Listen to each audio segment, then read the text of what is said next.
Баршаңызға қайырлы күн. Бүгін сіздермен столичный кекстің рецептімен бөлісетін боламын. Сары майымызға қантымызды сеуіп, миксермен жақсылап араластырамыз. Дайын болған кезде массамыздың көлемі үлкеюі керек.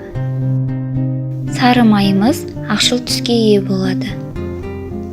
Менің жағдайымда миксерлеуге 3 минут уақыт кетті.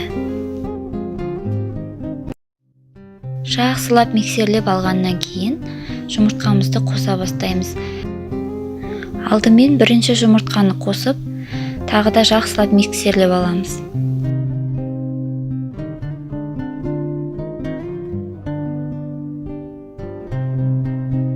Массамыз толығымен біркелкі болғаннан кейін екінші жұмыртқамызды қосып, тағы да миксерлейміз. Алдын ала електен өткізіп алған ұнымызға бір ас қасық қосқыш қосып, жақсылап араластырып аламыз. Ұнымызды массамызға қосып, венчиктің көмегімен араластырамыз. Міне дайын болған кезде осындай консистенцияда болуы қажет.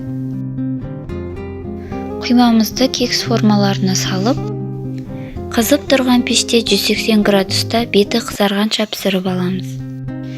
Міне біздің іші үлпілдек жұмсақ болатын кекстеріміз пісіп шықты. Дайын болған кекстің үстіне қант ұнтағын себеміз.